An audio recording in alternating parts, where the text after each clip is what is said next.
Kasparov is without any hesitation considered to be among the best players ever to engage in the game of chess. He's famous for his extraordinary intelligence and amazing tactical ability. He has accomplished countless firsts through his legendary profession and made a lasting legacy for the chess community. Nevertheless, a subset of the population does not hold the chess champion in particularly high regard, despite his undoubted brilliance and accomplishments. In this video, we'll look into the numerous factors contributing to Garry Kasparov's disapproval and attempt to explain his strange reputation. A game of idolatrous egoism. Chess has a pride issue, but Garry Kasparov epitomizes this flaw. He's regarded as one of the best players in the world, but he's also one of the greatest unethical grandmasters who will do anything to succeed, including cheating. Let's get started by discussing the beginning of his life together. Kasparov's birthday is April 13, 1963, and he started playing chess only 7 years afterward. Naturally, a 7-year-old would think chess fascinating. That's usual.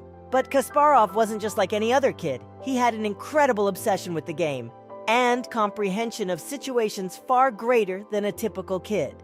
Garry Kasparov was a talented chess player whose accomplishments in the game increased steadily larger as he matured. The rude conduct of Kasparov.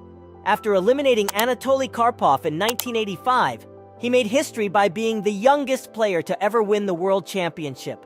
While Viswanathan Anand usually has a good year, this one wasn't great. Anand prevailed in round 9 after 8 consecutive draws with Kasparov in the PCA World Championship match.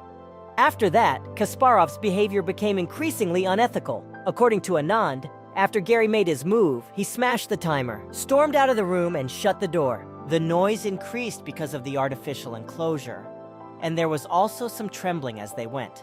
It's intriguing because Kasparov's situation was solid, and he wasn't required to do this. Nevertheless, he did, which may have been why he won 4 of his subsequent 5 games against a 26-year-old Anand. Some could say Kasparov was striking out, but repeated incidents like that have effects. The hard move in Thessaloniki Olympiad. In 1988, as Kasparov competed against Yasser Seirawan, the game again became unsatisfactory. Kasparov's game style consisted of aggressively pressing the table with his pieces and hammering the timer after each move. He continued in a manner that, in all candor, would drive anyone absolutely bonkers. Even Yasser, well known for his upbeat demeanor and courteous nature, was overwhelmed. When Kasparov made his follow-up move, he punched the timer with such force that all chess pieces on the board collapsed, and the pieces to its left and right tumbled down. The funny thing is, Yasser, who appears so upbeat, was prepared to strike him in the face. Kasparov could feel the impending bloodshed, so he continued saying sorry. Garry Kasparov emerged victorious at the end of the match. Kasparov's record of victories and inflated ego continued as the years went by. The cheating in game with Judith Polgar. Moving on, in 1994, he participated in a crucial match that exemplifies his egocentric character. Judith Polgar, who was only 17 years old then, was the opponent Kasparov faced in the game. To put things in perspective, this was a time when the chess community actively discouraged women from playing the game. Despite Paul's repeated encounters with bias, she was a fantastic player, and this match was her first match against a global champ.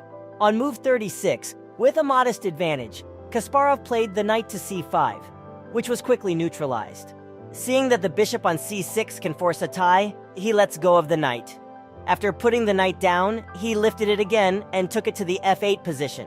Even though the entire sequence occurred a fraction of a second, according to the canonical classical standards, it counts as violating.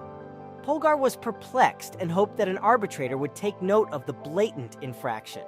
She claimed later that she had no idea the conversation was being taped and that, at age 17, she lacked the maturity to publicly challenge Kasparov. The results would devastate her career and could even ban her from future competitions.